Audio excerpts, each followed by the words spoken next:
คาเมนใส่วิธีล็อบบี้ยิสยังใส่ซื้อแบบบ่เป็นมิวมีข้อมูลความจริงนะแต่ว่ามันถือกฎหมายแต่เขาประกาศแต่ว่าเขาก็บ่ผิดเนาะเพราะว่ามันจ้างในโทรกแล้วก็เป็นถือกฎหมายแล้วเขาก็แจ้งประกาศเองเด้อว่าเป็นล็อบบี้ยิสเนี่ยว่านักคิดตัวจะรับจ้างเฉพาะคนจ้างมาแบบไปก็เฮ็ดให้แบบนั้นนะแต่ว่าหลายประเทศก็เชื่อก็เชื่อแต่เริ่มต้นนั่นแหละเขาแต่ว่าเขาก็คือสิบ่โง่แล้วก็เป็นผู้นำเนาะหลายประเทศก็สิเป็นผู้นำได้มันก็บ่แม่นธรรมดาเริ่มต้นก็ฟังไปก่อนนั่นแหละเขาก็สิคอยเข้ามาตรวจสอบว่าไผเป็นจังไดว่าโจมตีเพื่อส่วนเนี่ยคือก็แม่นว่าบ่ยังว่ามันก็มีการตรวจสอบมีผลในระยะสั้นแต่ในระยะยาวอาจสิมีผลดีอาจสิมีผลหายต่อมักแม่นก็เป็นไปได้เนาะคือว่าน่ะทางเฮาได้เตรียมแต่หนังสือสิยุบสภาว่าซั่นเขาน่ะเตรียมกระดาษมาก่อนน่ะเตรียมฟ้องก่อนสิยิงเขาเขียนไว้เบิดน่ะเขาก็ยิงแล้วก็ฟ้องไปก่อนว่าถ้ายิงมันบ่คือทางเฮายังเตรียมแต่สิยุบสภาเตรียมกฎหมายอีหยังหลายอย่างเพิ่นเตรียมไว้อยู่ง่ายแนวนั้นอีหยังคือในตามข่าวนั่นน่ะเขาน่ะเตรียมมีแต่สิฟ้องอย่างเดียวแม่นบ่หรือจังได๋ก็บ่ฮู้ตามนี้แหละตามเห็นนั่นว่ามันสิแม่นบ่หรือจังได๋ก็คือทุกคนนั่นฮู้ได้เห็นนั่นแหละข้อยก็บ่ฮู้คักปานใดข้อยก็เห็นแต่ตามข่าวบ่ค่อยมีข้อมูลอิหยังพอปานใดดอกฮู้แต่ส่ำนี้แหละคือก็ได้ยินว่าทางไทยได้ยึดน้ำมันทางอันนี้กักน้ำมันคือสิแม่นกักน้ำมันที่ว่าไทยส่งไปให้ลาวนั่นน่ะส่งไปบ้านข้อยเนาะ100คันว่าซั่นย้านว่าได้ส่งให้เขมรทั้งบ้านข้อยแหละอยู่กับหั่นทั้งจังหวัดอุบลเนาะอำเภอสองเม็กบ้านข้อยก็ติดกับอันน่ะติดกับทางอำเภอสองเม็กกันน่ะมันสิแม่นบ่ก็บ่ฮู้ถ้าว่าแม่นมันก็สิลงไปทางผ่านสองเม็กลงไปใส่เมืองพนทองก็สิมาทางเมืองแก่นประสักสุขุมมาเมืองมนไปสู่เขมรไปทางหาเขมรแต่มันเป็นทางนั้นแม่น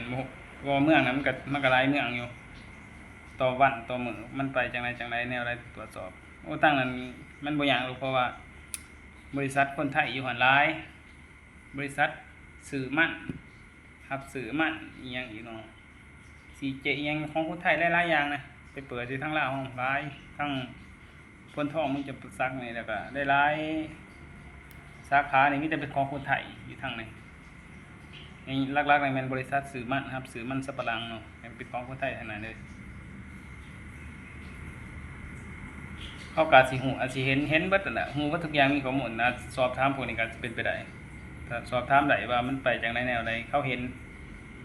นี่แหละถ้ามันไปทางนั้นเขาก็ฮู้เห็นนี่แหละถามชาวบ้านก็ได้เพราะว่าถ้าไปทางนั้นมันปกติเท่าใดปีกายนี่เท่าใดตรวจสอบย้อนหลังคืนมันก็ฮู้ถ้ามาทางนี้เท่าใดอันสิเพิ่มขึ้นเล็กน้อยถ้าว่ามาถ้าผ่านไปทางปากสีบ่แม่นน้ำมันจะสิไปทางเขมรได้ไปบ่ได้อันนี้ผมมันแต่ว่ามันก็จะมีผลกระทบต่อประเทศลาวถ้าสมมุติว่ามันบ่ได้ไปเขมรแท้แต่ว่าไปก็ต้องมีการตรวจสอบเนาะว่ามันไปบ่แนวใดบ่ถ้าฟังคำแถลงจากทางนั้นทางนี้นำมีหนังสือนำเป็นจังไดถ้าเบิ่งข่าวตอนต่อไปเนาะตอนนี้ก็ยังบ่ทันฮู้ดอกจะได้ก็มีความโปร่งใสนั่นแหละบ่ให้อันนั้นเนาะบ่ให้ซอยอยู่ในศึกสงครามคือว่าน่ะอยากให้มันจบลงตัดถอลำเลียงว่าจะแกมสแกมมีแนวใดก็ปราบซอยกันเพิ่นว่ากับมืออยู่ไสก็ให้ปราบเพราะว่ามันเป็นแดงเป็นบ่อเงินของบุญเส้นกับมาเน็ตที่จะเอาเงินมาไทยสงครามคันบ่มีเงินมันสงครามมันก็บ่เกิดเพราะสงครามมันดำเนินด้วยเงินเด้ถ้าบ่มีเงินนี่สงครามมันจะบ่มีเลยเด้ยังก็สู้ๆทหารเอาคือว่าได้ยินว่า F16 ไปย้อนไขหลายพื้นที่หลายหม้องวันนี้ว่าจัดเต็มให้อีกเพื่อสกัดกั้นบ่ให้มีความตึงเครียดอยากให้มันลดลงอยากให้มันเบิดทำลาย BM ไปหลายว่าซั่นซะการข้อมูลข่าว ถ้ามันบ่มีอาวุธอะมันก็สิบ่มีการยิงมาตอบโต้ก็ดีไปมันบ่ได้ต้องการแผ่นดินอิหยังเนาะตามข่าวตามที่นายกว่าอิหยังว่าบ่ได้ต้องการแผ่นดินอิหยังเขาต้องการแต่ที่มีอิหยังก็เขตรักแดนอิหยัง1ต่ออิหยังก็บ่ฮู้นี่ล่ะตามรักแดนตามกฎหมายตามแผนที่ที่มันเป็นของเฮาอยู่แล้วหั้นนะบ่ได้ว่าไปรุกรานของเขาอิหยังบ่แม่นมีแต่ว่าปราบให้ออกไปจากหันซื่อๆน้องจันน้องหยาแก้วจังซี่คือบ้านเฮามีเอกสารสิทธิ์มีไปที่ดินอิหยังแล้วเอาตามนั่นแหละสู้ๆเด้อคิดเห็น S16 ทหารไทยเป็นกำลังใจให้ทาง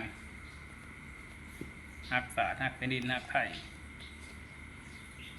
ลาวไทยเป็นพี่น้องกันอยู่ไทยก็ได้เสียภาษีไทยอยู่ไทยใช้ชีวิตกินอยู่นี่ประจำอยู่ไสก็ฮักอยู่หั่นประเทศไทยเป็นประเทศที่ดีฮักเปิดใจ